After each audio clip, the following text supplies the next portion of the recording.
나는 스스로 있는 자니라 출애굽기 3장 14절의 말씀입니다. 제가 이 말씀을 준비하면서 그 목사님과 2시간 동안 서로 이 말씀을 가지고 토론을 했습니다. 그 청송교회 목사님이 있었을 때 어떤 목사인데 이름은 내가 잘 기억을 못하는데 그 박 목사님이 있을 때 우리 집에 찾아오셨더라고요. 그래서 이 문제 가지고 2시간 동안 얘기하면서 어떻게 스스로 있는 자가 하나님이 될 수 있느냐. 그래서 서로 나는 나대로 얘기하고 그분은 그분대로 얘기하지만은 그러나 이 목사님은 그렇게 서로가 가는 길이 다르고 보는 시각이 달려도 서로 비난하거나 이렇게 좋게 끝났습니다. 담화도 나고 웃고 농담도 하고. 그런데 다른 목사님들은 어떻게 막 화를 내는지 모르겠더라고요. 또 한 분 목사님이 또 이런 얘기를 이제 얘기하게 됐는데 저는 그래서 이 말씀을 계속 4년 동안 생각하면서 왜 목사님들은 이 구절 스스로 있는 자에 거기에 쉽게 따지면 목을 내고 있는가. 이것 때문에 그들이 걸려 넘어지는 분이 너무 많더라고요. 이 문제 때문에. 그러면 이 문제를 우리가 살펴보기 전에 우리가 모세가 어떤 존재인지 우리가 알 필요가 있어요. 모세는 여러분이 기억하는 거 어떤 존재로 기억하고 있습니까? 모세. 네. 시내 살아서 예수님과 네. 네. 또 다른 분들은 모세는 그때 그 시대의 이스라엘 민족들에게는 예수님 같은 문제. 모세는 굉장히 그때 그 지팡이 하나만 가지고 예수님 말씀대로 모든 걸 다 그러고 떠난 참으로 위대한 분이다. 네. 왜 하나님이 이 모세 같은 분이 예수님이잖아요. 여호와지만은. 그런데 모세에게 왜 나는 스스로 있는 자느냐. 그러니까 모세가 지금 모세 그 배경을 알잖아요. 그래서 준비가 안 돼서 광야에서 40년 동안 누구로부터 특별교육을 받았어요. 여호와 하면 특별교육을 받았잖아요. 그래서 이때 80세가 되었을 때 이제 모세가 하나님께 불러냈잖아요. 너는 어디 가서 이스라엘 백성을 건져내라. 그런데 참 희귀한 게 뭐냐면 모세는 아직 준비가 되지 않았다가 자꾸 발뺌을 하고 있어요. 그런데 하나님은 뭐라고 하냐면 너 준비되었다는 겁니다. 반대잖아요. 모세 자기 자신 준비가 안 됐다가 자꾸 변명하니까 이 얘기 한 거거든. 그런데 하나님은 너 충분히 준비가 되었다. 우리 참 하나님부터 그런 얘기를 얼마나 좋아할까요? 예? 자, 모세는 예? 그런데 이 모세는 어떤 자냐면 이 시대에 아주 최고 유명한 분 기억하라면 누굽니까? 예. 전 시대 이 시대에서 여러분이 기억하라면 인물. 모세 시대. 아니 모세 시대 다 합해서.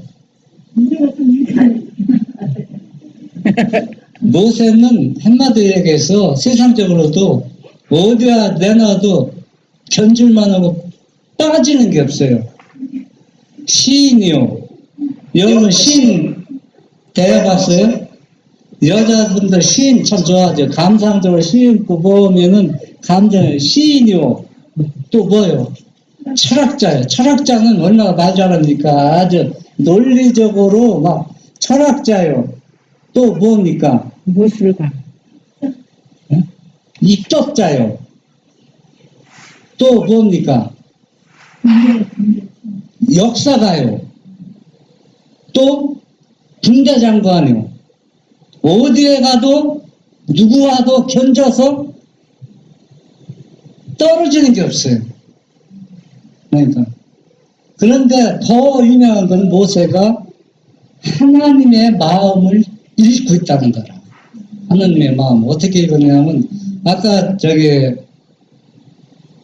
우리 성기사님이 이야기 조금은 끊었지만은 그 금송아지 만들었을 때 모세가 시내산에 지금 누구를 만나고 있어요? 하나님을 만나고 있을 때 하나님을 모세에게 알려줬지.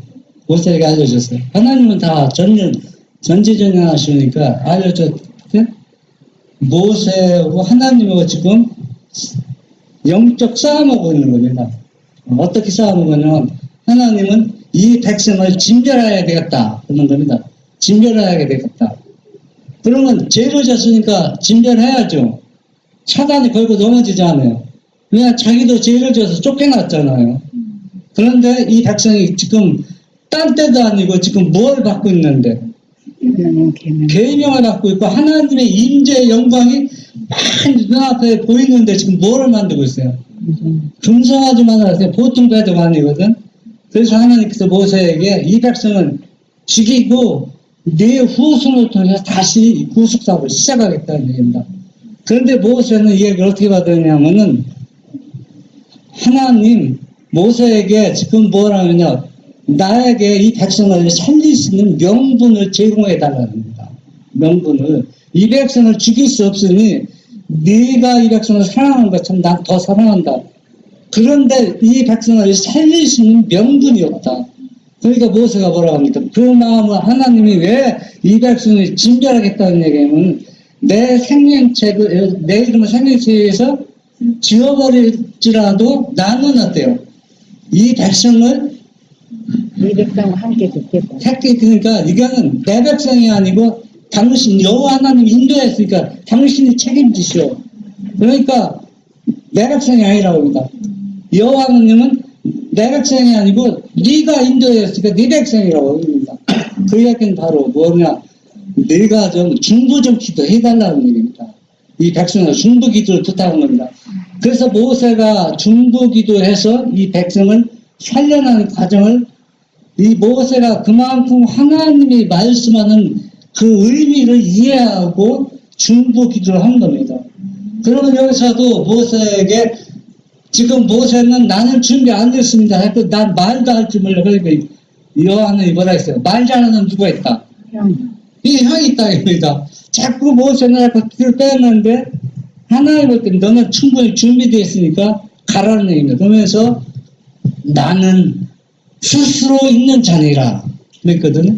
그러면 스스로 있다는 얘기 이 문제를 살펴보기 위해서는 간단한 문제가 아닙니다. 여러 가지 복합적으로 이제 따르는 요소가 있는데 이 모세는 인성을 쓰신 예수님을 확실히 인성을 쓰신 그 모습을 본 사람보다 정확하게 파악하고 이해하고 믿음으로 받아들였다는 얘기입니다. 모세가 예수님 인성 쓰신 거 봤습니까? 보지 않았어요.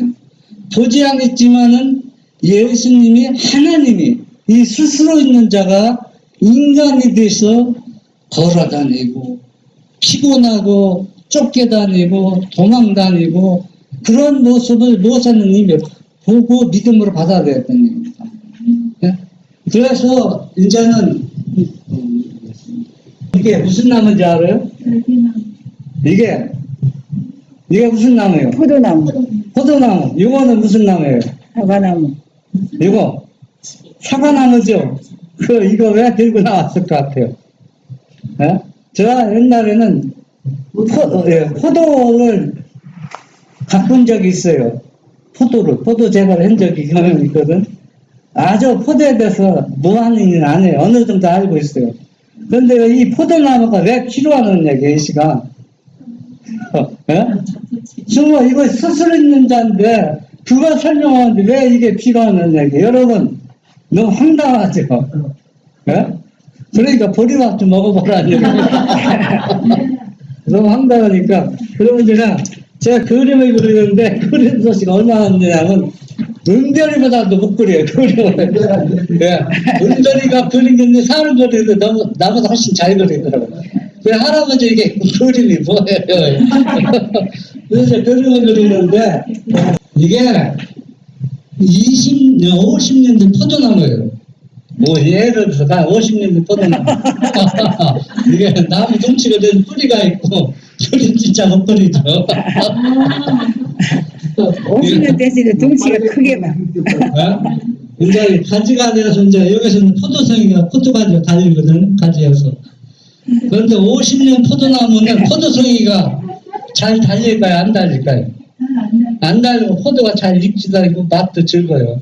그러면 여러분 이 가지가 몇 년생입니까? 이게 50년생이면 가지는 몇 년생이에요? 이 가지는 몇 년생이에요?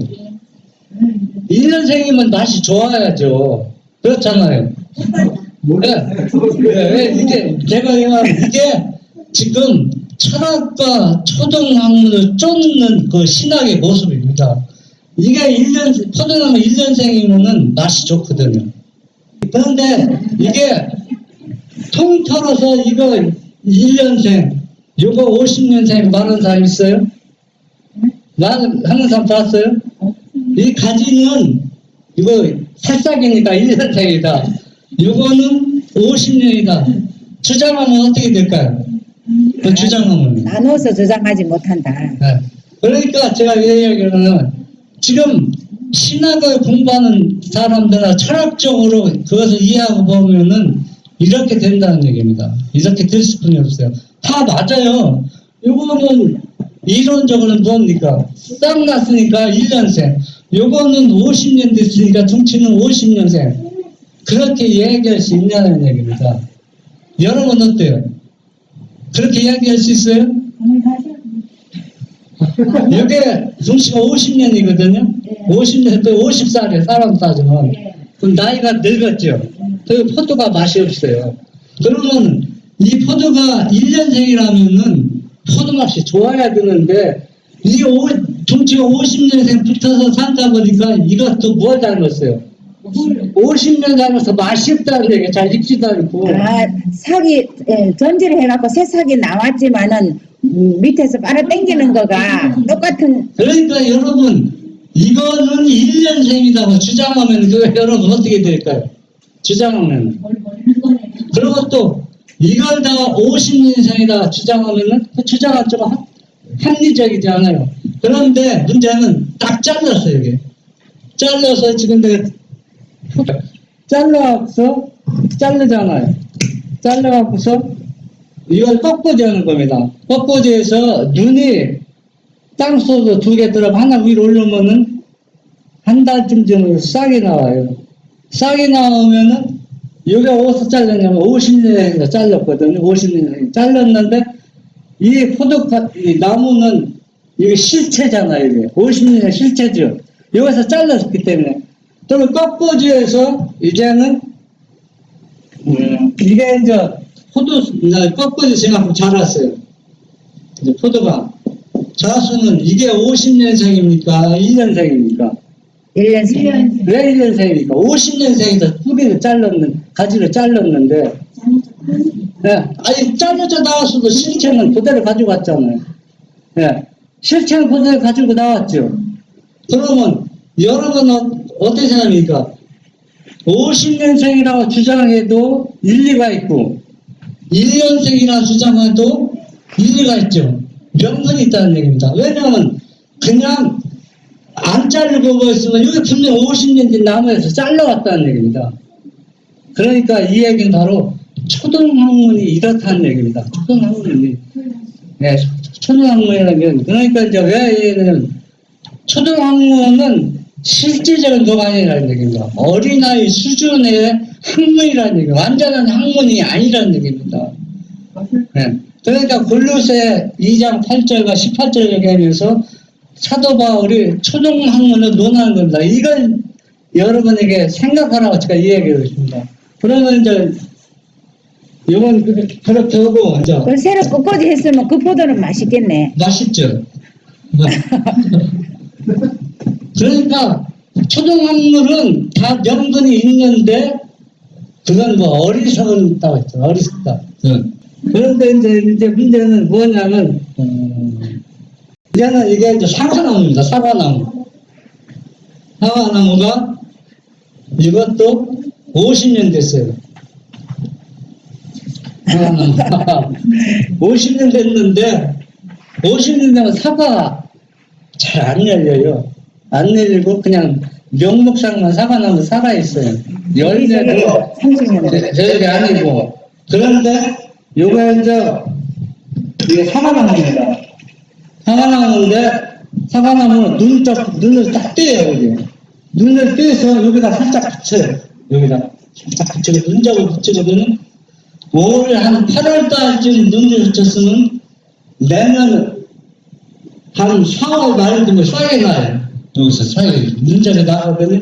그래서 사과가 가지고 여기서 나무가 떴어요. 그럼 이거 1년생입니까? 50년생입니까? 여러분? 이거 얘기 좀 해보세요. 어떤 사람이 똑똑한가? 50년. 아니 왜 50년생입니까? 이건 1년생 같다, 2년생 같다 잘라서 붙였거든요. 포도나무는 50년생에 잘라 붙였지만 이거는 2년생 잘라 붙였다고. 그러면 왜 이게 1년생, 2년생. 왜 2년생? 이게 둥치면 50년생인데? 그런데 미안하게도 빨아먹는 건 이것도 50년생 거 빨아먹지. 젊은 사과가 아니라는 얘기입니다. 이 원들이 나이가 먹었기 때문에 젊은 사과가 아니라는 얘기입니다. 그러면은 지금 신학이 도난하기 이렇다는 얘기입니다. 이게 2년생이라고 주장하는 사람이 있고 50년생이라고 주장하는 사람이 다 뭐가 있어요? 다 명분이 있어요. 명분이 있다고. 다 명분이 있고.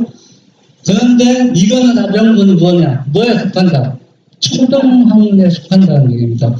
그런데 이 사과를 몇백 년 유지할 수 있어요.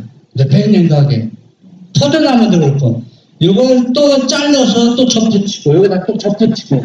그러면 이게 지금 50년생인데 이렇게 접붙이면 이거 나무가 뭐냐면 한 30년도 젊어져요. 30년. 여러분, 사람을 그렇게 할 수 있다면 돈방석이 아니겠죠. 50살 먹은 사람은 30세로 동안 만든다면 어떻게 돈벌이 되죠. 저 한마디 비나왔으면 저 아마 돈방석에 앉았을 거예요. 근데 그 접붙이는 거 왜 하는 거예요? 예? 사과나무에서 가지가 원래 있는데 접붙이는 건 왜 하는 거예요? 다른 품종을 이게 만약에 부사인데 또 부사 말고 여름 사과를 여기다가 저기 하고 싶다 하면은 여름 사과에 그거 눈을 띄어다가 이제 거기다가 붙여요. 품종을 바꿀 때 그거 접붙이고. 그러면 여름 상황은 네. 저 가지는 여름 사과, 이쪽에는 그러면은 부사. 이거 사과 몇 병을 유지할 수 있어요. 그런데 왜 안 하면 타산에 안 맞으니까 아닌 거거든. 타산에 안 맞으니까. 그러니까 제가 이 얘기냐면은 신학을 연구하는 사람들이 이렇게 연구한다는 얘기예요. 이게 비슷하게. 그러면 이거 학생들에게 가르치면 학생들이 듣는 사람들이 잘못됐다고 얘기하는 사람 없어요. 다 학문제이고 다 맞잖아요. 그러니까 오늘날 교회도 똑같다는 얘기입니다. 똑같다는 얘기거든. 이제 이 정도 하면은 여러분들이 마음에 이제 그 나머지 여러분 연구까지 합니다. 이제 어떻게 이제 할까? 50년 가지는 꺾어지를 하면 산다. 꺾어지면 살아요. 근데 사람은 꺾어지면 안 살아요. 눈접 접붙여야 돼요. 그리고 꽃꽂이는 줄기를 빼다가 눈을 2개 땅에 붙이면 2개는 뿌리가 되고 잘라다가 치는 거. 예, 땅에 심으면 호두는 같으면 다 살아요. 제가 왜 그 설명, 원리는 제가 설명드렸죠. 그리고 또 송아지는 태어나면 어떻게 해요? 금방 걷죠. 사람 태어나면 걸어요? 못 걷죠. 그런데 사람 보고, 야, 송아지는 걷는데 너 왜 못 걸어? 이야기하면 어떻게 될까요? 그러니까 신학을 연구하는 게 이렇게 비슷하게 연구를 많이 하고 있다는 겁니다. 그러니까 사람들이 사람의 본질, 또 이 천연계, 자연계의 본질을 정확하게 이해하고 파악한다면 올바른 해석이 나올 수 있다는 얘기예요. 올바른 답이 나올 수 있다는 얘기입니다. 사람의 본질하고 또 천사의 본질하고 똑같습니까? 저는 제일 궁금한 게 사람은 죽으면은 죽는데 천사는 재진 지 6,000년 지났는데도 안 죽거든. 근데 왜 안 죽는가 그게 궁금해서 내가 목사님한테 여러 번 물어봤어요. 그 목사님이 대답을 안 하시더라고. 왜 죽는지 안 죽었잖아요. 앞으로도 언제 죽을지 모르잖아요. 언제 죽을지 모르거든요. 그런데 모르니까 대답 못하지. 그래서 제가 이제 저는 답을 얻었거든요. 답을 얻었는데 사람의 본질은 흙으로 돌아갑니다. 천사의 본질은 흙으로 돌아가는 빛으로 창조했거든요. 빛하고 흙하고는 차원이 다르거든요. 예? 다르기 때문에 그러면은 이 천사는 그러면 결코 계속 영원히 사느냐? 아니라는 얘기입니다.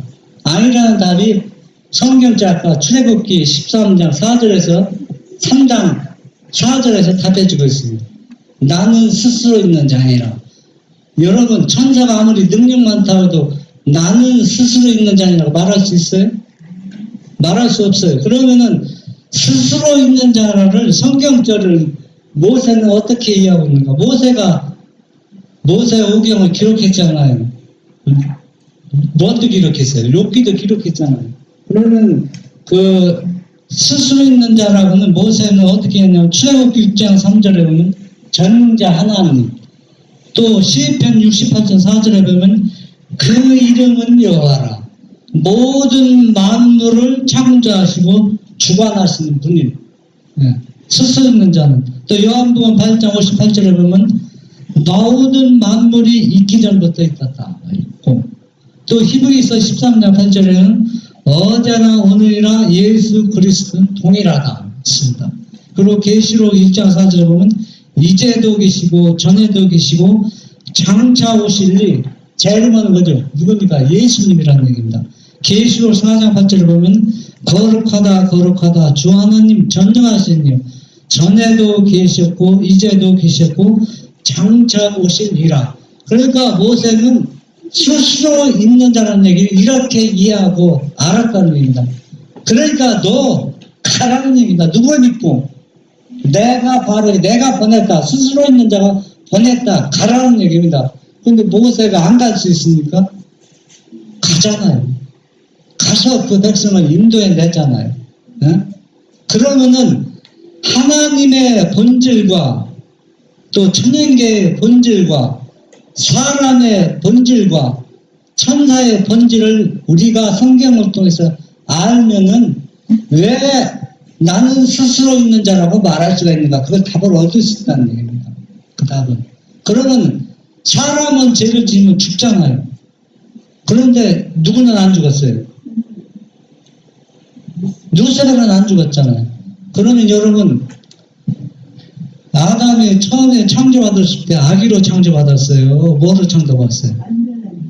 완전한 인간을 낳았지. 창조받았을 때 송아지보다 더 완전하게, 송아지는 나면서 그렇지만 아담은 왜 했대? 뛰어다니면서 송아지는 뛰지 못했어요. 처음에 조금 지나야 뛰었잖아요.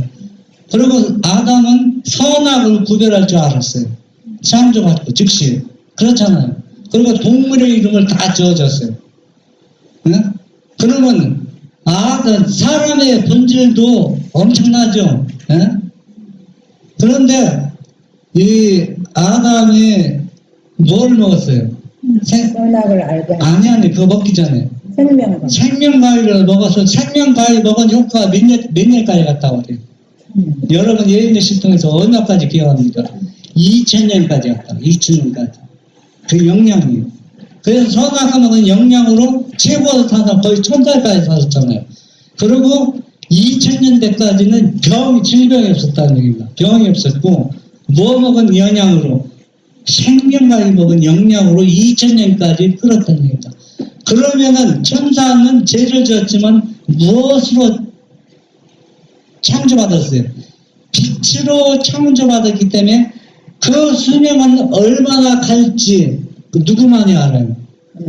하나님만이 아는데 분명히 루스벨은 스스로 있는 자가 아니기 때문에 어느 때가 되면 죽게 되어 있다는 얘기입니다. 그때는 아무도 모르지만 누구는 알고 있어요? 하나님은 알고 있지만, 그러니까 하나님이 심판하지 않아도 이건 누구예요? 악한 천사지 마귀는 다 죽게 되었어요. 죽게 되는데 하나님이 그를 전멸시키는 건 자비입니다.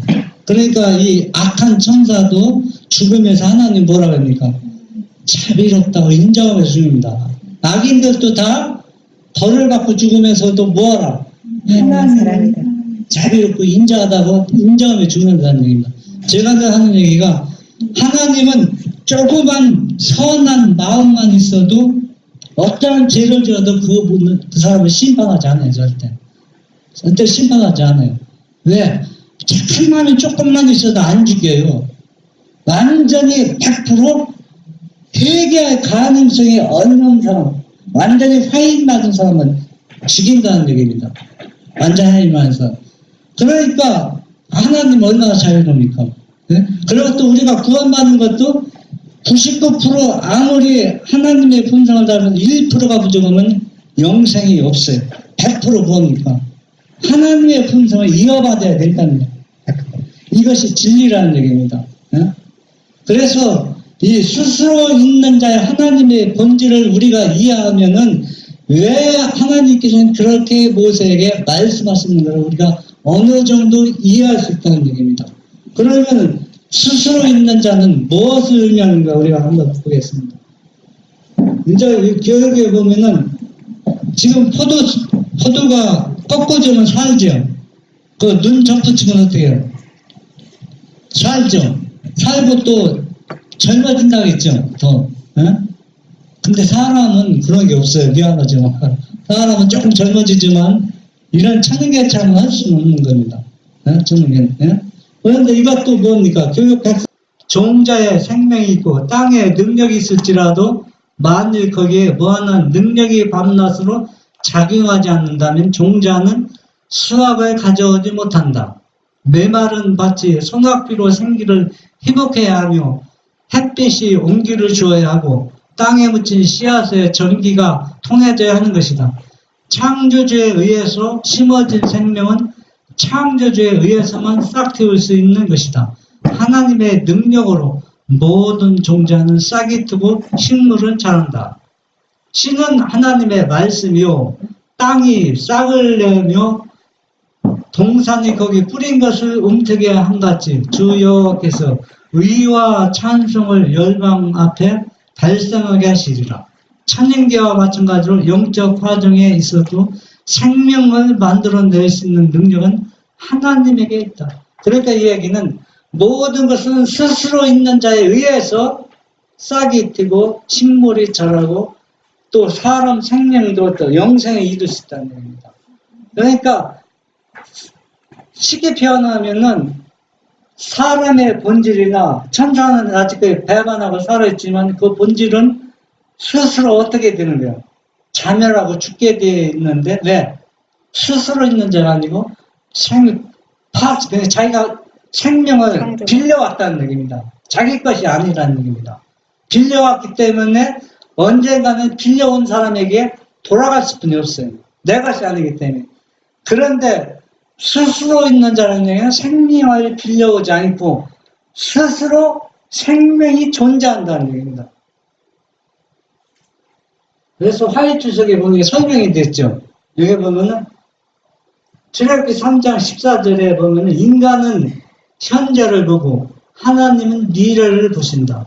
나는 스스로 있는 자라는 말씀의 뜻은 무엇이냐는 얘기입니다. 그것은 영원한 현재입니다. 여러분, 내 모습이 만약에 영원히 버틸 수 있어요? 여러분, 버티지 못하죠. 그러면 재리나 은별이도 지금 악이지만 어때? 영원히 버틸 수 있어요? 왜 못 버팁니까? 생명을 자기 것이 아니고 남한테 빌려온 것입니다.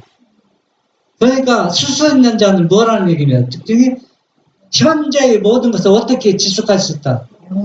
영원히 지속할 수 있기 때문에 나는 스스로 있다. 스스로 있다는 얘기는 뭡니까? 하나님께서는 과거와 현재와 미래가 다 동일하다.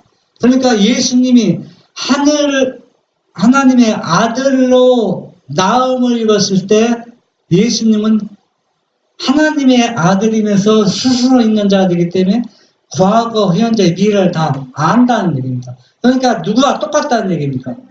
아들과 똑같다. 왜 똑같으냐? 본질이 누구의 본질입니까? 아버지의 본질이 신성이기 때문에 아버지로부터 빌려오지 않고 스스로 있는 생명이라는 얘기입니다. 스스로 있는 생명. 왜? 본질이 누구 것이기 때문에. 아버지 것이기 때문에 나는 스스로 있다고 표현해 있다는 얘기입니다. 그러니까 아버지가 먼저 있고 아들이기 때문에 뒤에 있다. 그런 차원이 아니라는 얘기입니다. 네? 그런 차원. 여러분 이해가 됩니까? 그러니까 누스렐이 배반하게 아무리 능력이 많아도 뭐는 안 해요? 신성은 아니라는 얘기입니다. 신성은 오직 누구? 여호와 하나님 아버지와 누구? 아들은 신성이라는 얘기입니다. 그 신성은 생명을 빌려오지 않고 스스로 생명이 있습니다. 그럴 때 과거나 현재나 미래나 똑같다는 얘기입니다. 그래서 나는 스스로 있는 자니라 모세에게 말했습니다. 그러니까 너는 두려워 말고 과감히 가라. 그는 뭡니까? 내가 모든 것을 책임해 주었다는 거예요. 모세는 이 말을 이해했기 때문에 가는 겁니다. 그분은 하나님과 동등하시고 무한하시며 전능하시다. 또한 그분은 영원하시며 스스로 계시는 하나님의 아들이다. 오늘날 재림교회에서는 이걸 어떻게 하냐면 하나님은 인성을 쓰셨을 때 하나님의 아들이 되셨다 했습니다. 예수님. 네, 예수님이 하나님의 아들이 되셨다. 그 이야기를 어디에 나오면은 가려법은 1권에 보면은 예수님이 인성을 쓰심을 해서 새로운 의미에서 하나님의 아들이었다고 표현한 게 있습니다. 새로운 의미에서. 그런데 그 후에 뭐라 했냐면 예수님은 인성을 쓰시기 전에도 가려법은 기별이 있거든. 하나님의 아들이셨는데 인성을 쓰시기 전에 하나님의 아들이셨는데 인성을 쓰신 후에도 누구의 아들이다? 하나님의 아들이라 얘기했는데 사람들은 위에 것은 다 젖혀놓고 아래 것만 얘기하는 겁니다. 위에 것은 분명히 뭐라 했어요? 인성을 쓰시기 전에도 누구의 아들이다? 하나님의 아들이라고 얘기했습니다. 그러면 여러분 아들이라고 해서 아버지보다 어떻습니까? 아는 것이 먼 미래를 모릅니까? 동일하시는 겁니다. 그러니까 요한복음 10장 30절에 보면 뭐라 했어요? 예수님이 아버지는 누가 나와 하나라 했습니다. 그 본체가 똑같습니다. 본질이 똑같다는 얘기입니다. 소망 530쪽에 보면 그리스도에게는 최초부터 있고 빌리지 않고 다른 곳에서 파생되지 않은 생명이 있다. 아들이 있는 자에게는 생명이 있다. 그리스도의 신성은 믿는 자에게 영생에 대한 보증이다. 예수께서는 나를 믿는 자는 죽어도 살겠고 무릇 살아서 나를 믿는 자는 영원히 죽지 아니하니니 이것을 네가 믿느냐고 말씀하셨다. 이곳에서 그리스도는 당신의 재림의 때를 보신다. 이 소망님께서 여러 것을 이렇게 말씀하셨잖아요. 그런데 우리가 문제는 뭐냐면 스스로 있는 자가 어떤 의미인지 그것이 해결되지 않으면 다른 문제도 다 해결이 안 돼요. 인간적인 개념은 초등학문에처럼 뭐냐면 아들이면 분명히 아버지보다 어떻다는 겁니까? 아버지보다 후회 사람이라는 얘기입니다. 그러니까 아들이 있기 전에 아버지가 있었고 그러니까 스스로 있는 자가 될 수 없다는 얘기입니다. 아들이라면. 그러니까 재림교에서는 예수님이 누구의 아들이 아니라고 합니다. 하나님의 아들이 아니라고 합니다. 또 어떤 분은 예수님이 십자가에 돌아감으로 인해서 아들이라는 명칭을 얻었다. 이렇게 말하는 재림교인도 꽤 있습니다. 두 가지입니다. 예수님이 인성을 쓰심으로 인해서 뭐가 되었다? 하나님의 아들이 되었다고 예수님이 십자가에 돌아가심으로 인해서 하나님의 아들이라는 명칭을 누구로부터? 여호와 하나님으로부터 얻었다는 얘기입니다. 이 두 말이 다 진리가 아닙니다. 가래부분 1권 6쪽에 보면 이 세상의 기초가 놓이기 이전에 하나님의 독생자인 그리스도께서는 아담이 범죄하는 경우 인류의 구속자가 되시기로 친히 서약하셨다. 아담이 타락하게 되자 세상이 있기 전부터 하늘 아버지의 영광에 참여자였던 주님께서는 당신의 제복과 왕관을 벗어넣으시고 베들레헴의 갓난아기가 되셔서 아담이 걸려 넘어진 땅을 밟으시기 위하여 높으신 권좌에서 내려오셔서 타락한 인류를 구속하여 하셨다. 제가 왜 자꾸 이 얘기를 하냐면 이 얘기는 아버지 아들 관계인데 여러분이 이 말씀을 정확하게 이해하고 파악하다니 별로 많지 않아요. 아버지와 아들을 믿는 사람들도. 그러면 왜 예언이신가 성경에서 이 얘기를 자꾸 반복해서 얘기하는지 아십니까? 여러분 왜 자꾸 이 얘기하는지 아십니까? 그 의미를 아주 중요합니다. 네? 제가 이제 점점적으로 말씀드리겠습니다.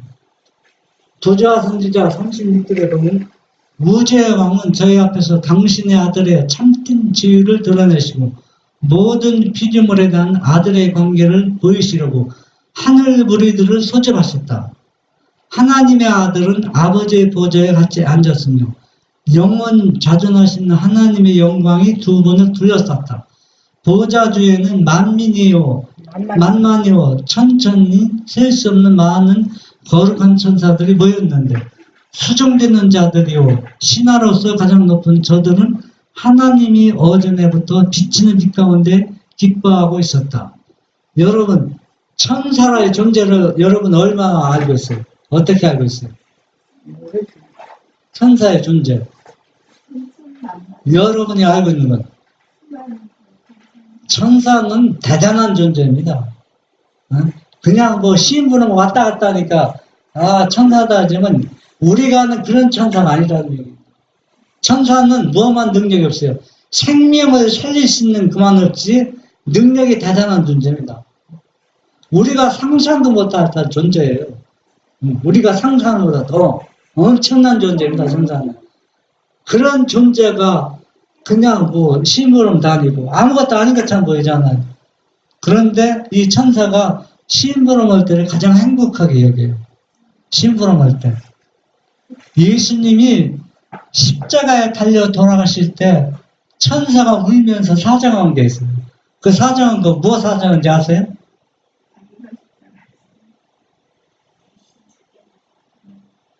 자기가 직접 죽게 해달라고. 예, 그것도 맞죠. 그것도 대단한 충심이죠. 그런데 또 다른 사연이 있어요. 그가 기억나 안 나세요? 그것도 천사의 가장 우두머리들이 그냥 천사도 종류가 있잖아요. 뭐 그렇다 해서 계급 차원이 아니라 인간들은 계급 차원인데 하늘에서 그게 없잖아. 높은 지혜에 있다고 해서 뭐 계급으로 따지지 않잖아요. 그것도 계급이 높은 천사들이 아버지 하나님께 막 사단을 울면서 나 좀 어디 가게 해달라고. 십자가에 예수님을 좀 보게 해주고 도와주고 싶은데 그것 좀 가게에다 사정하는데 아버지가 허락했을까요? 어떻게 했을까요? 거절했어요. 왜 거절했습니까? 내가 직접 간다는 겁니다.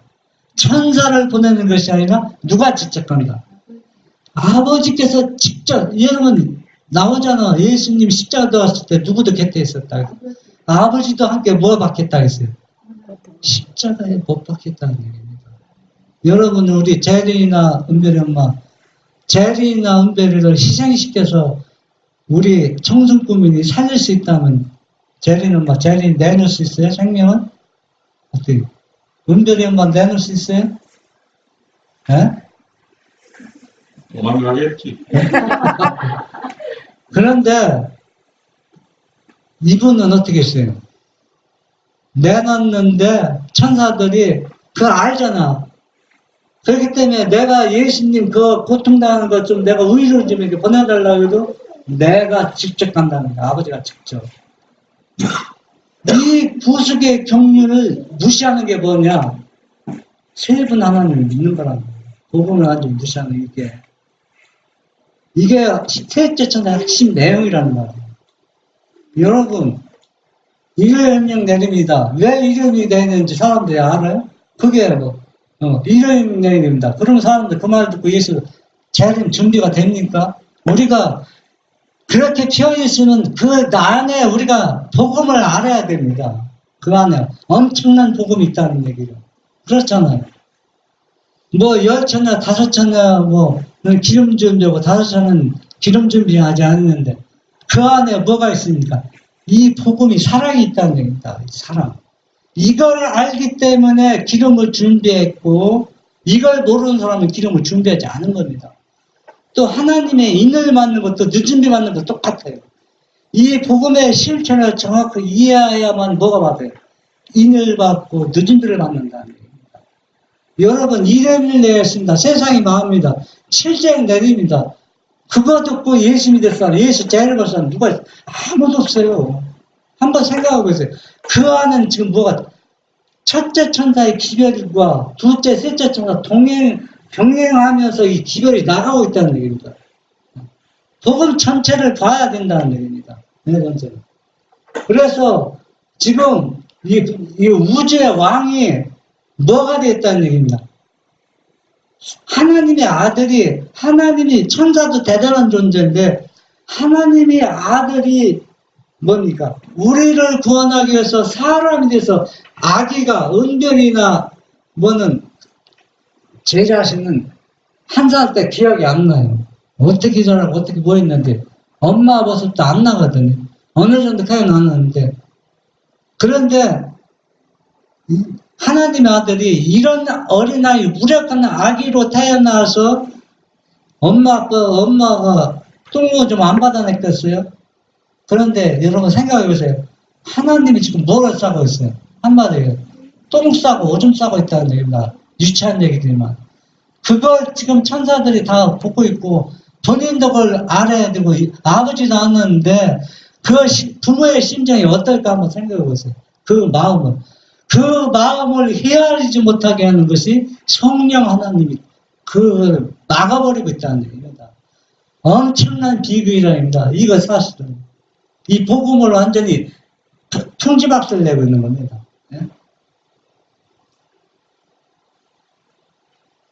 이집트는 하늘의 검들 앞에서 우주의 왕은 하나님의 독생자이신 그리스도밖에는 아무도 당신의 계획에 완전히 참여할 수 없으며 그분에게 당신의 뜻의 위대한 도모들을 수행하도록 위임하셨다고 선언하셨다.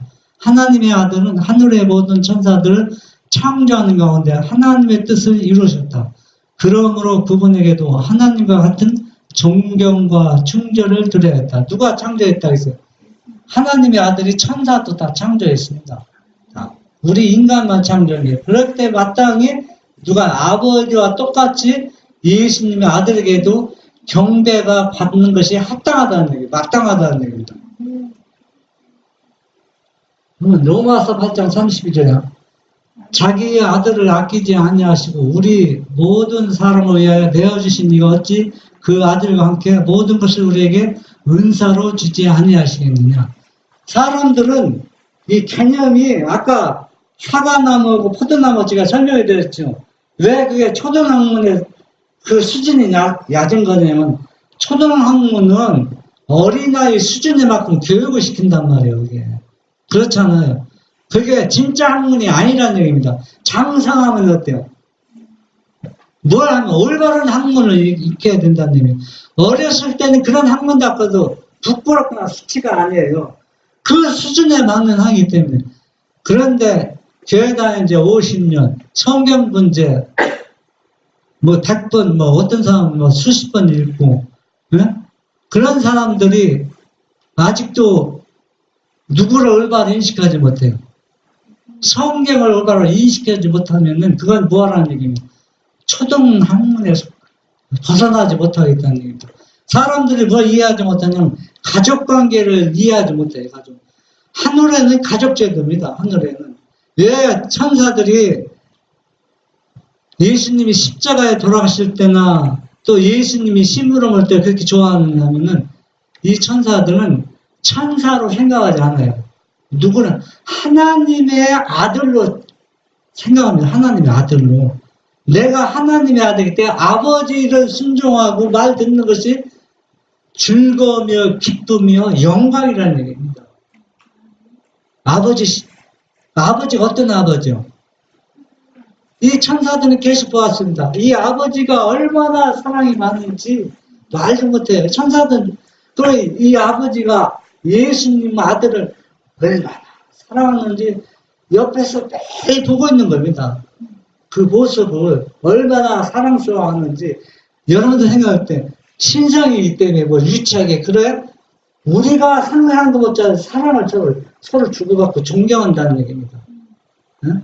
그런데 누스벨이 딱 보니까 죄를 범하기 전에 자기도 누구의 아들에 속해요?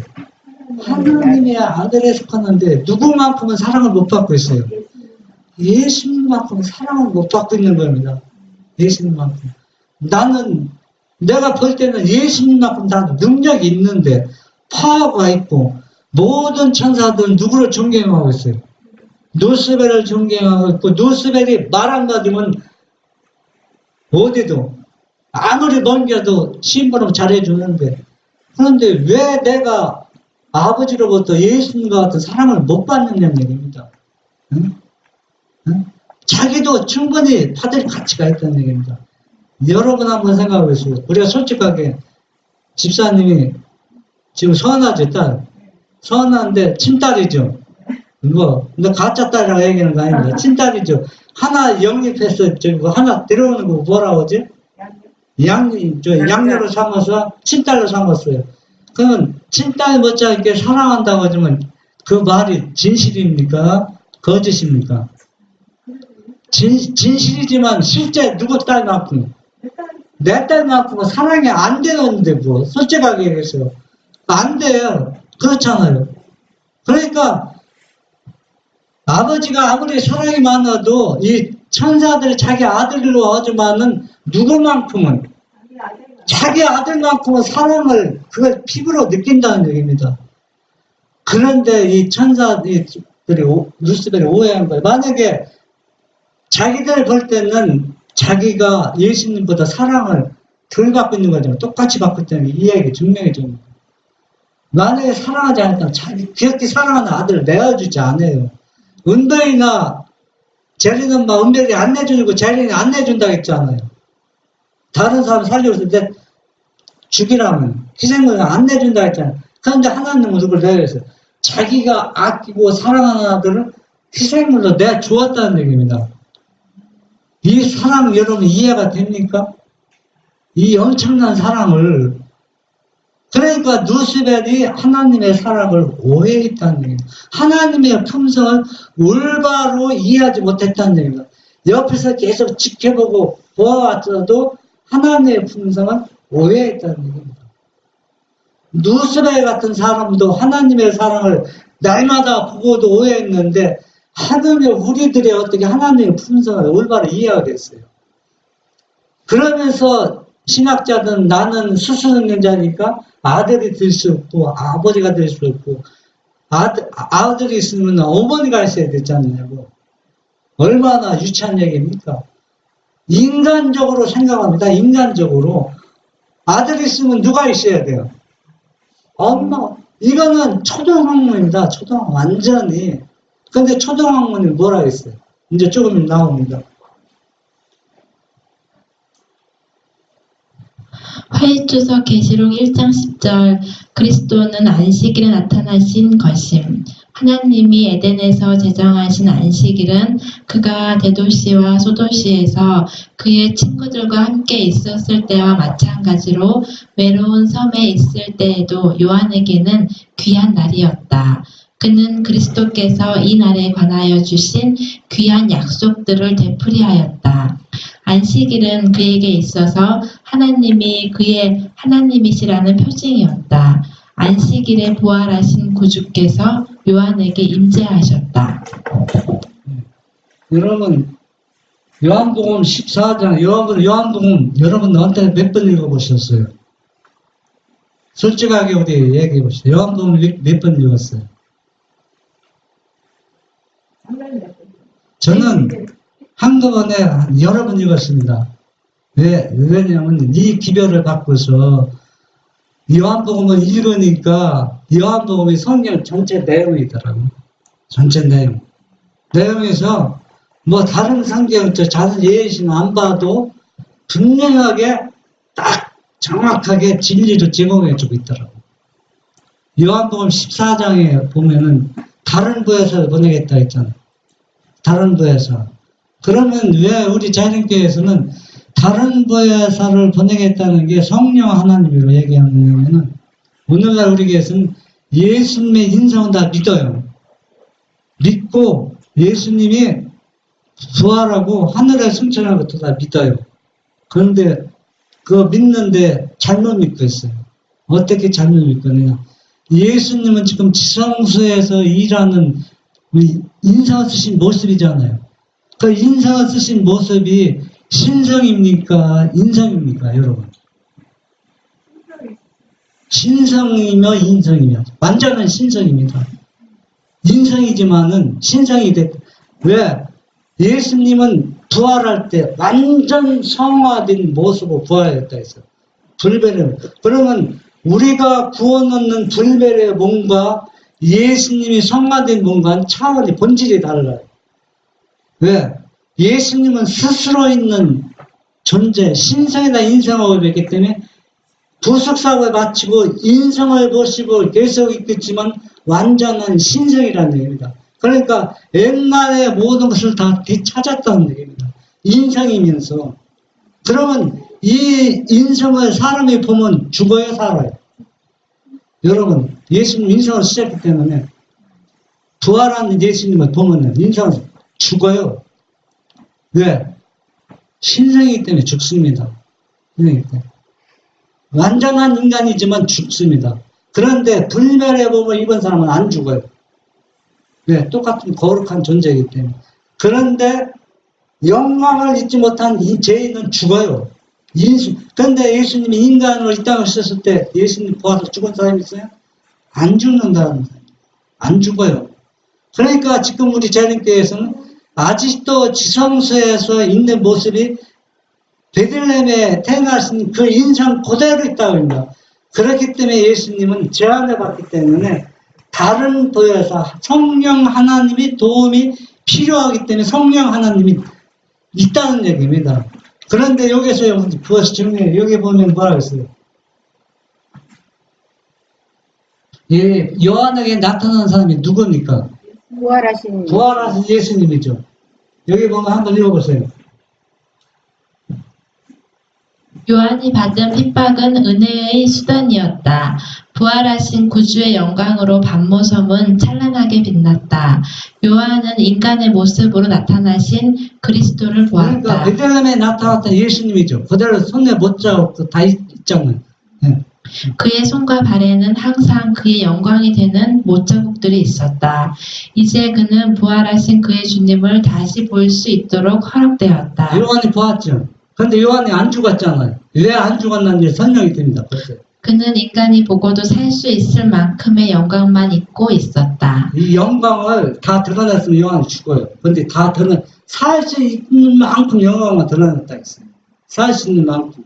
제가 이 얘기를 하냐면 오늘날 많은 재림교회에서는 우리가 불멸의 몸이 되면 다 신성이 된다고 주장하는 분이 있어요. 신성, 다 신이 된다는 얘기입니다. 그거는 완전히 성경을 왜곡하고 있습니다. 인간은 아무리 불멸이 돼도 신성이 될 수 없습니다. 왜? 본질이 달라요. 아무리 불멸의 몸이 돼도 신성은 오직 누굽니까? 신성은 생명을 남한테 나눠줄 수 있어요. 또 생명을 창조할 수 있어요. 그거는 아버지 아들의 권한입니다. 그러니까 우리가 거룩한 자가 되어도 우리는 예수님처럼 신성의 몸이 되는, 신성은 생명을 빌려오지 않잖아요. 그러면 우리가 인간이 아무리 거룩한 존재가 되고 성화되고 뭐 있다 해도 생명은 항상 누구한테 빌려온 존재예요. 예수님한테 빌려온 존재이기 때문에 신성이 될 수 없다는 얘기입니다. 그래서 오늘날 많은 사람들은 신이 된다. 예수님과 똑같은 신이 된다는 얘기입니다. 그거는 성경을 올바로 이해하지 못하는 것입니다. 우리는 그러면 우리가 어느 수천 얼마나 시간 영원한 시간을 흘려서 얼만큼 우리는 계속 영화 잘하거든요. 더 누구를 닮아가는 거예요? 예수님을 계속 닮아가는 거예요. 계속 정지된 게 아니라는 얘기입니다. 그런데 예수님은 인성을 쓰시고 십자가에 돌아 부활할 때는 더 잘할 수 없는 다 잘한 것처럼 완전한 성화된 모습으로 부활했다는 얘기예요. 완전히. 그러니까 신령과 똑같은 존재가 되었다는 얘기입니다. 그렇기 때문에 예수님은 지성소에 있으면서 누구를 도울 수 있어요? 제자들 우리를 도울 수 있다는 얘기입니다. 다른 존재가 필요가 없다는 얘기입니다. 인성이면서도. 그런데 우리 교회에서는 이걸 예수님은 인성이기 때문에 지성소에서는 계속 중보하고 성령 하나님이 예수님을 돕고 있다 이렇게 이야기합니다. 근데 이런 것들은 다 뭐냐 이제 설명이 됩니다.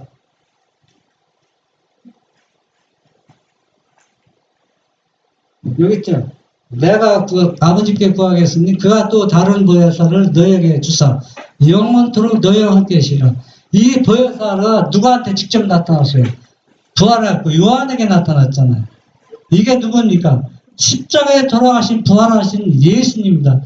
이분이 바로 보혜사라는 얘기입니다. 이 보혜사가 어떤 존재라는 얘기입니다.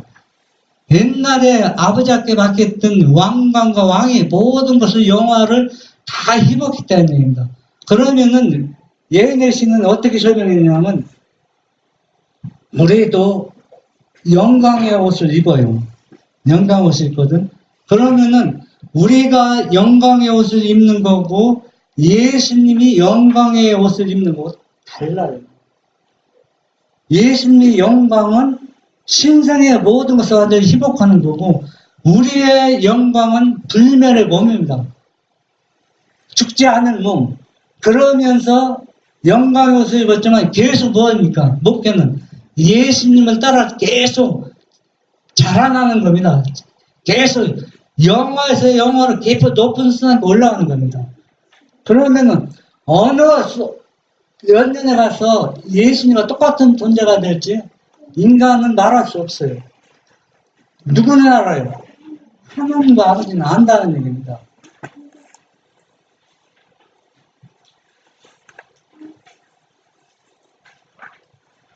일종은 297절 하는 거죠. 나는 특별히 현대 강신술에 해당되는 것으로 다음의 성경적을 주목하게 되었다. 누가 철학과 헛된 속임수로 너희를 노략할까 주의하라. 이것이 사람의 유전과 세상의 초등 학문을 조춤이요 그리스도를 조춤이 아니니라. 나는 수많은 사람들이 골상학과 체면술에 의하여 파멸의 경지에 이르고 불신 가운데를 빠져들어가게 된 것을 보았다. 마음이 그 매개체 속으로 끌려 들어가기 시작하면 마음은 거의 틀림없이 균형을 잃고 마귀의 지배를 받게 된다. 여러분에게 골상학과 뭐가 있어요? 체면술과 강신술은 같은 종류죠. 다 사단이 장난하는 거죠. 골상학이 뭔지 아세요? 저 골상학 해봤어요. 예수님 믿기 전에. 골상학이 뭔지 아세요? 관상조합 딱 여러분의 내가 우리 김장로님 참 또 여러분 민지수사님 또 우리 다 모든 분 내 골상학 보면 정확하게 여러분 알 수 있습니다. 아는 거예요. 골상학은 뭐냐? 사단의 역사이기 때문에 딱 보면은 어떻게 하냐면 몇 가지 질문합니다. 그러면 당신은 어제 뭐 했어? 100% 맞아요. 어제 어디 갔다 오고 뭐 하고 내일 뭐 할 거죠. 내가 중학교 다닐 때 해봤어요. 학생들이 여학생들 장난하죠. 여학생들 어제도 미술 그렸죠. 그러면 어떻게 아느냐고 아는 방법이 있어. 그러거든요. 이게 골상학입니다. 또 맥을 보고 뭐 이렇게 모습 보고 못했다 수명이 어쩌다 사단이 장난하는 거거든요. 그게 골상학입니다. 그러면 신기하잖아요. 그거는 여러분도 할 수 있어요. 그런데 그거는 안 하니까 아는 거거든요. 누가 개입해서? 사단이 개입한다는 얘기는 내가 사단의 영역 안에 들어가면 사단을 불러오는 겁니다. 사울이 누구를 불렀어요? 엔돌의 신접하네요. 그 영역이, 사단의 영역에 들어가니까 사무엘로 나타나는데 그게 진짜 사무엘입니까? 누굽니까? 악한 천사였죠. 오늘날도 그렇게 지금은, 그러니까 이제 이게 뭐냐면, 이렇게 하는 사람들은 시계 따지면 아까 포도나무 상나무 그래서 이거는 초등학문을 쫓는 것이 누구의 영역에 들어간 것이다.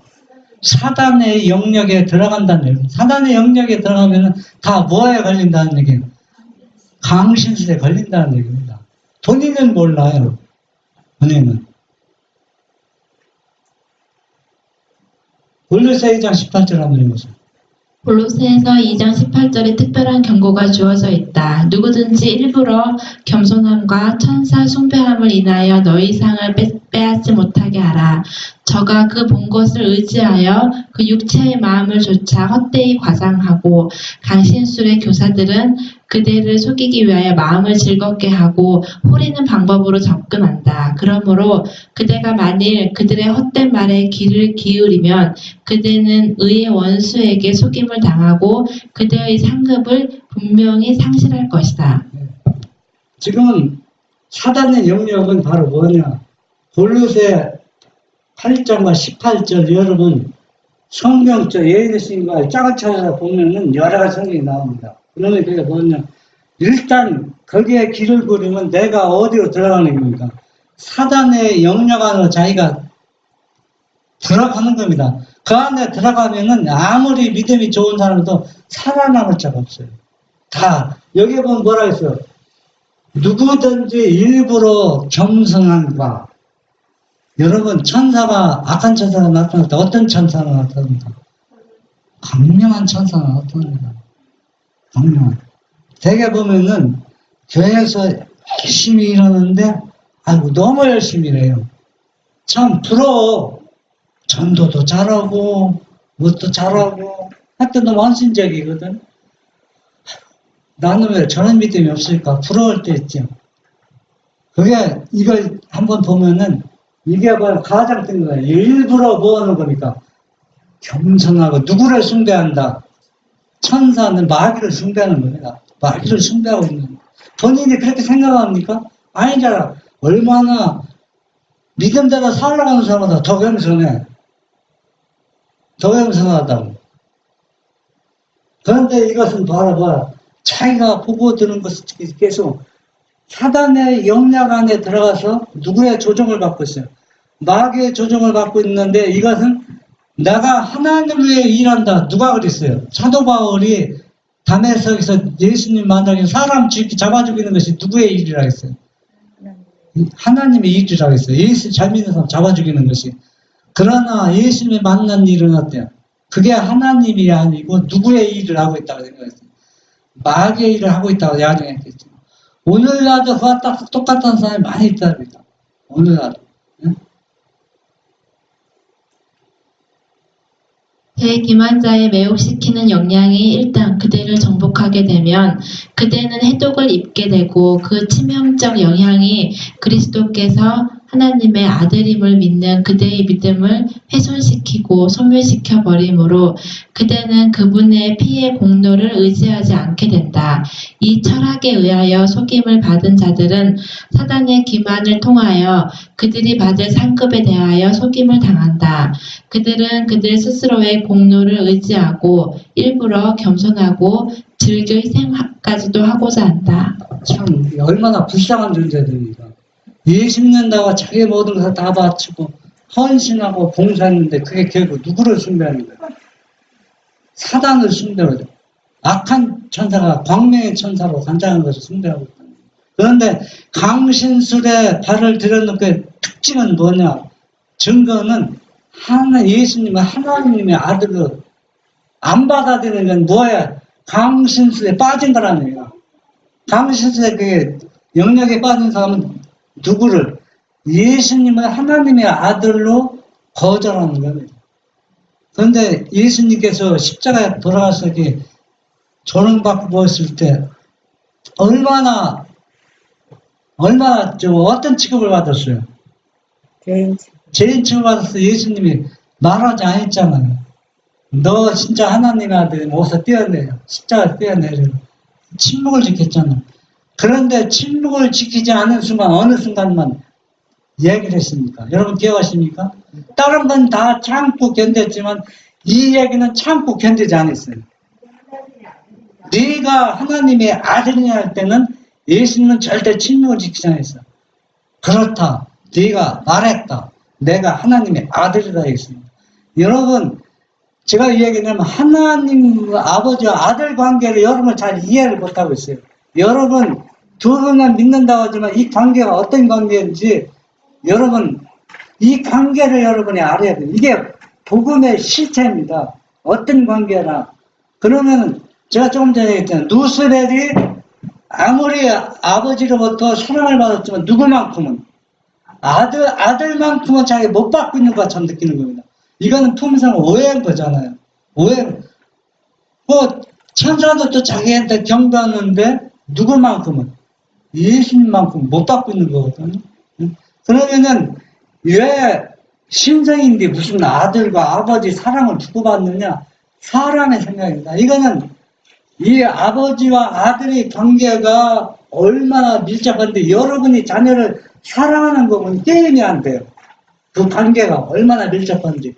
그래서 예수님은 시간만 있으면 밤새 이슬 맞으면 누구와 이야기했어요? 아버지와 이야기했어요. 아버지 만나는 것이 그렇게 행복하고 좋았다는 얘기입니다. 그러니까 자연계에서 누구를 만나고 아버지를 만나고 그러니까 예수님과 아버지는 절대로 떨어질 수 없는 관계라는 얘기다. 그런 사랑을 지금 죄를 지키지 해도 우주민들은 그걸 지금 교육을 받고 있는 겁니다. 계속 그 관계를 보고 있다는 얘기입니다. 그런데도 이 하나님의 사랑이 얼마나 깊은지 오해했기 때문에 반역이 일어난 겁니다. 그리고 이 어떤 예언의식은 천사들이 3분의 1이 떠났다고 하는데 어떤 예언의식은 뭐라 하냐면 절반 이상이 하나님을 배반했다고 합니다. 그러니까 엄청난 천사들이 아버지의 품성을 오해하고 반기를 들은 겁니다. 그렇기 때문에 이 사랑이 얼마나 깊은지 이 사랑을 드러내는 데는 6,000년 동안 그것을 다 드러내지 못해서 우리가 구원받고도 영원히 과대를 연구할 과제가 영원한 복음입니다. 그래서 아버지와 아들 그 사랑의 관계는 영원한 복음이 있습니다. 여러분 예언도 또 뭐 방언도 모든 것도 다 영원한 복음의 일부분입니다. 그것들은 다 우리가 하늘나라 가면 소멸되지만은 영원한 복음은 우리가 구원받고도 그 위대한 사랑을 그 희생을 얼마나 높은지 계속 영원토록 연구한다고 했습니다. 그 사랑을. 부조화 선지자 686 동일한 기초 위에 놓인 현대 강신술은 하나님께서 옛날에 정죄하시고 금지하신 마술과 마귀 숭배를 새로운 모양으로 부활시킨 데 불과하다. 성경에는 후일에 어떤 사람들이 믿음에서 떠나 미혹해하는 영과 귀신의 가르침을 조출이라고 예언되어 있다. 바울은 데살로니가 교인들에게 보내는 그의 두 번째 편지에서 그리스도의 재림 직전에 일어날 사건으로서 사단이 강신술을 행할 것에 대하여 지적하였다. 그리스도의 재림에 대하여 말하면서 그는 사단의 역사를 따라 모든 능력과 표적과 거짓 기적이 일어나리라고 선언하였다. 그리고 베드로도 말세에 교회가 당면해야 할 위험들을 묘사하여 말하기를 이스라엘을 죄악으로 인도한다. 이스라엘이 예수님을 하나님의 아들을 거절했잖아요. 그게 다 뭐에 빠진 겁니까? 강신술입니다. 현대에도 똑같은 현상이 일어나고 있습니다. 강신술에 빠진 사람은 특성이 딱 나타나는데 그 중에 가장 큰 특성은 누구와 아버지와 아들을 부인하는 겁니다. 그게 강신술에 걸려 넘어진 사람의 모습입니다. 여기 딱 증거하고 있습니다. 거짓 선지자들이 있었던 것처럼 장차 거짓 선생들이 일어나 멸망케 할 이단을 가만히 끌어들여 자기들을 사신 주를 부인하고 여럿이 저희 호색하는 것을 조출이라고 하였다. 여기서 사도는 강신술사들의 뚜렷한 특성 중 하나를 지적하였다. 그들은 그리스도를 하나님의 아들로 인정하기를 거절한다. 이와 같은 교사에 관하여 사랑하는 제자 요한은 다음과 같이 말했다. 거짓말하는 자가 누구뇨? 예수께서 그리스도이심을 부인하는 자가 아니뇨. 아버지와 아들을 부인하는 자가 적 그리스도니 아들을 부인하는 자에게는 또한 아버지가 없느니라. 강신술은 그리스도를 부인함으로 아버지와 아들을 모두 부인한다. 그러므로 성경은 그것을 적 그리스도의 출현이라고 선언한다. 우리 교회에서 지금 아버지와 아들을 거절합니까? 받아들이고 있습니까? 거절하죠. 다 하나님의 아들을 믿는다고 합니다. 그렇지만 조금 얘기해보면 그거 진짜 하나님의 아들이 아니고 이 구속의 경륜을 이야기시켜서 그렇게 아들로 아버지로 했다는 얘기입니다. 그런데 그 얘기가 성경에 예내신데 그 얘기 있어요? 없습니다. 무엇 때문에 그 얘기가 발생합니까? 초등학문과 몽학선생 그 강신 거기에 초등학문의 길을 그으면 다 어디의 영역에 들어간다 했어요. 사단의 영역에 들어갑니다. 사단 영역에 들어가면은 뺄 자가 없어요.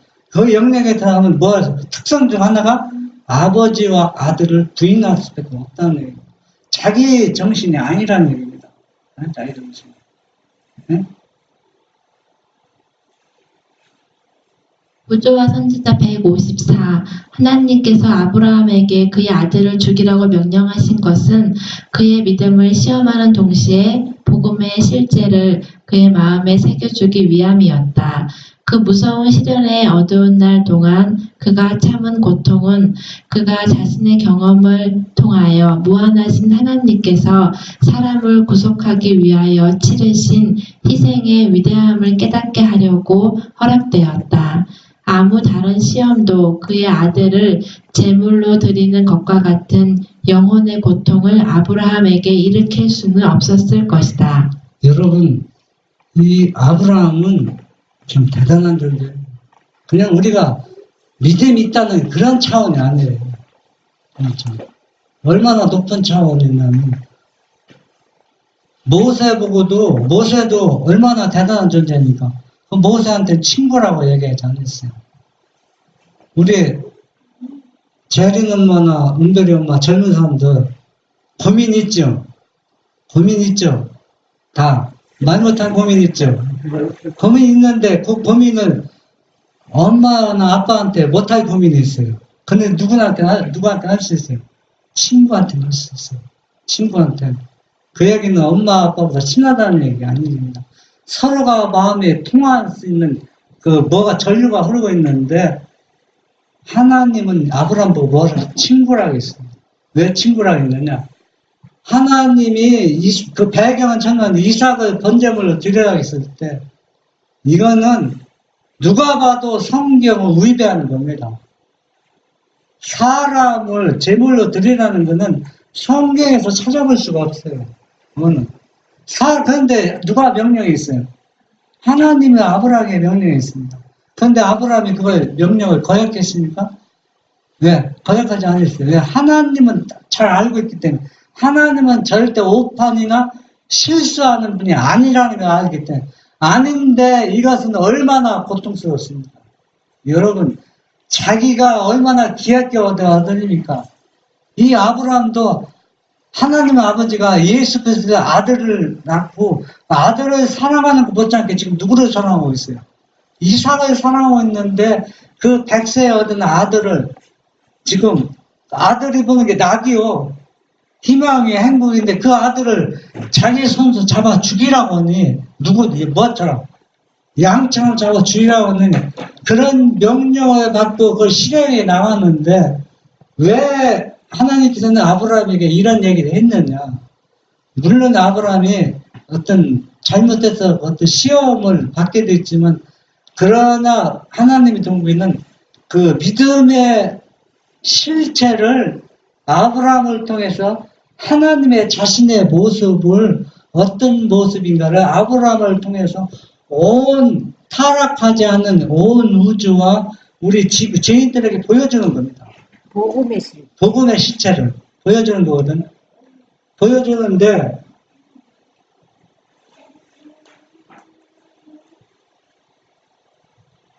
아브라함은 뭐 했습니까? 한번 읽어보세요.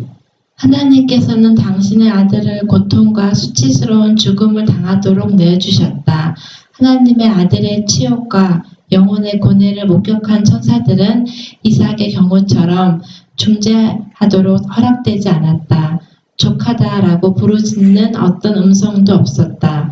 타락한 인류를 구원하려고 영광의 왕께서 당신의 생명을 포기하셨다. 이 복음은 핵심은 모든 것들이 여기에 이해하기 위해서 깊이 알기 위해서 포인트를 다 맞춘 겁니다. 모든 복음이 다. 이 복음은 아버지 희생과 권위와 그리스도의 희생 이거는 영원한 복음이거든요. 그래서 영원히 연구가 되는데 아브라함을 통해서 지금 자기의 모습을 보여주는데 아브라함은 아들을 자기 손으로 잡아 손이 떨렸죠. 막 떨면서 칼을 들고 죽이려 할 때 누가 나타났어요? 중재자 손이 딱 붙잡았어요. 아브라함아 손을 내줘. 내 아들을 손을 내지 마라. 그때 아브라함의 심정이 어땠을까요? 한번 생각해 보세요. 그 심정이.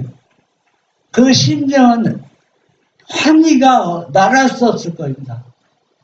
그런데 지금 하늘 아버지께서 지금 이야기하고 있는 겁니다. 아브라함은 손을 붙잡는 누가 있었다? 중재가 있었는데 나는 나의 손을 붙잡는 아들을 십자가에서 죽지 못하게 하는 중재에 막는 손길이 없었다는 얘기입니다. 그 고뇌의 심정을 우리가 얼마나 이해합니까? 고뇌의 심정.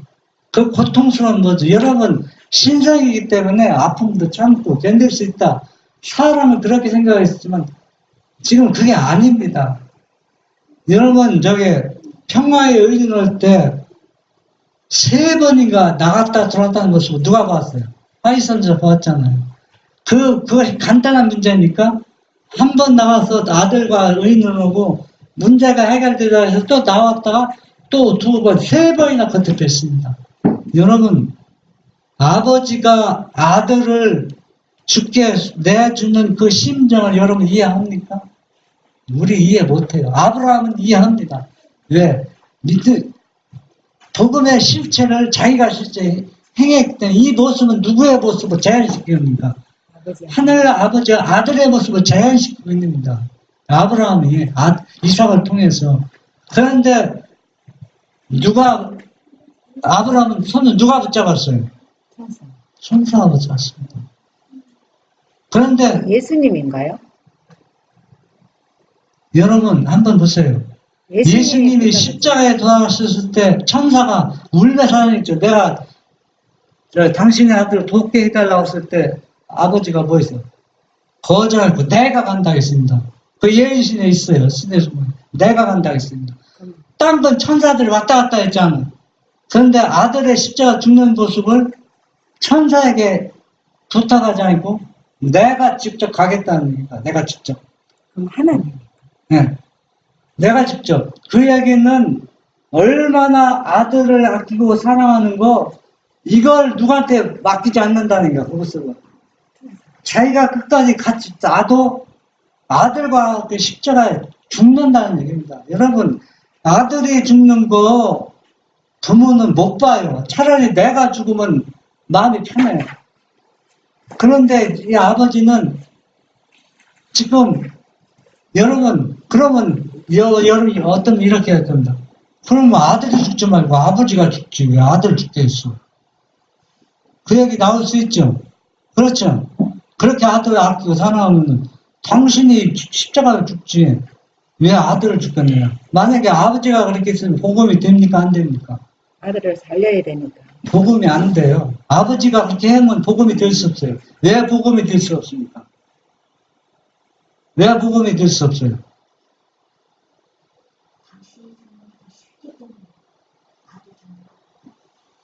이놈은 이 문제가 간단한 문제이지만 저는 수년 동안 생각하면서 제가 다 맞다고 생각하지만은 왜 복음이 될 수 없느냐 하면은 이 복음은 십계명과 모든 사상을 다 충족을 시켜야 되거든.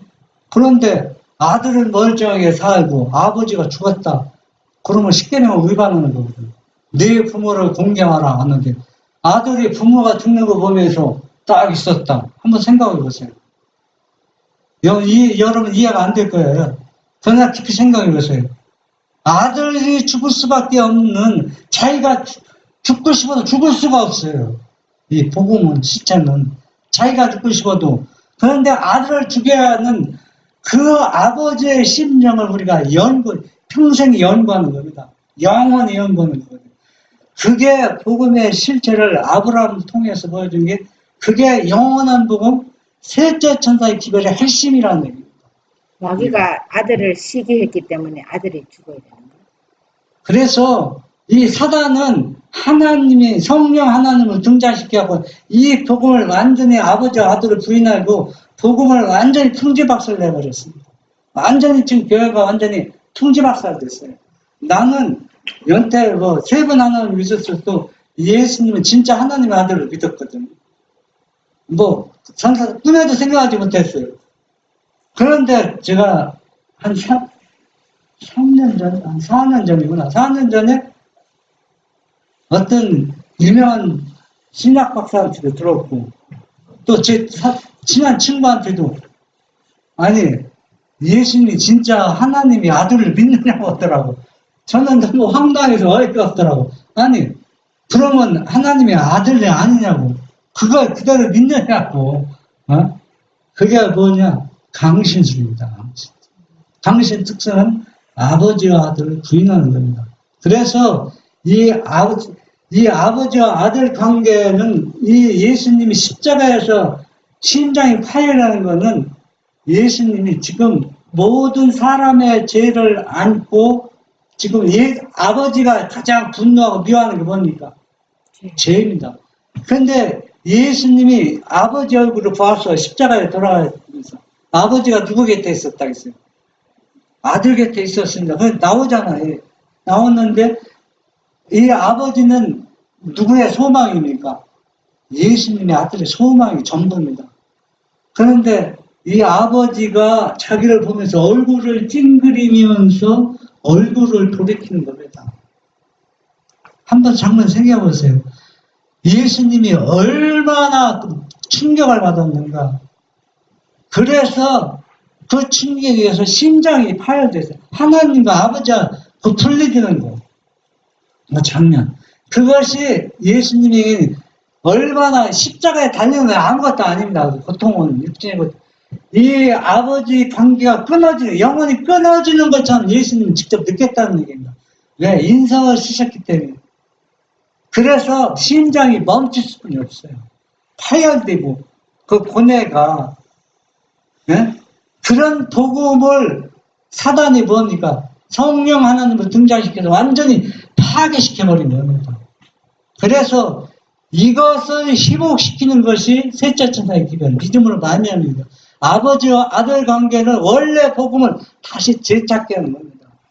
그래서 첫째, 영원한 복음 첫째와 둘째와 셋째 천사가 병행하면서 첫째 천사의 기별이 완전히 거의 소멸되었기 때문에 셋째 천사에서는 뭐냐면 믿음으로 말미암는 의라고 하면서 다시 원래 복음을 다시 제 위치에 갖다 놓는 것이 셋째 천사의 기별이라는 얘기입니다. 이 기별이 우리를 구원해주고 멸망케 한다는 겁니다. 이것을 믿느냐 거절하느냐. 이것을 믿음이 뭘 받아요? 하나님의 인을 받고 늦은 비를 받고 영생을 얻고 이걸 거절하면 멸망하고 칠장을 만난다는 얘기입니다. 그래서 모든 다른 복음은 예언이나 모든 것은 이것을 정확하게 이해하고 재림을 준비시키기 위해서 그게 다 진리입니다. 예언도 다 초점을 거기에 맞춘 겁니다. 이것을 올바로 이해하고 깨닫기 위해서. 그런데 여러분, 이 아버지와 아들 관계를 부인하면서 셋째 천사 기별을 전한다는 건 다 뭡니까? 강신술입니다. 이 사랑을 거절하면서 어떻게 셋째 천사의 기별을 전한다합니까? 어떻게 믿음으로 만명의 일을 얘기한다는 것도 다 거짓이라는 얘기입니다. 이걸 부인하고서는 믿음으로 만명의 일을 올바로 이해할 수가 없다는 얘기입니다. 그래서 뭐 한 가지 제가 한 얘기가 100%다 진리고 말씀이 맞다는 얘기는 아닙니다. 그러면 제가 예? 일반 그 성도들은 실질적인 아버지와 아들 관계로 본 사람들이 많이 있을 거고요. 예. 그런데 이제 신학자들은 이제 제가 말씀을 드릴게요. 이제 뭐가 문제냐? 100% 악이 차야 하나님께 심판한다 했잖아. 100%. 조금만 1%라도 선한 양심이 있으면 어때요? 그분은 아버지께서 심판하지 못해요. 왜? 선한 양심 쪽이기는 한데 뭐 100% 회개할 가능성이 한 조금이라도 없을 때 멸망시키거든. 구원도 똑같아요. 영생도. 여러분 다 평신도들은 예수님은 하나님의 아들을 믿잖아요. 믿는데 아버지 있는 성령 하나님 믿으면은 그건 별거 뭐냐. 그것도 똑같아요. 그것도 뭐에 사단의 영향을 들어간 거거든. 그렇기 때문에 진리는 100% 다 수용해야 돼요. 다. 그래야 영생이 주어지고 상급을 받는 겁니다.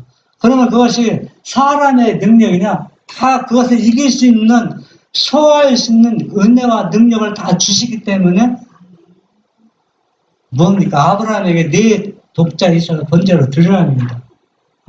아브라함에게.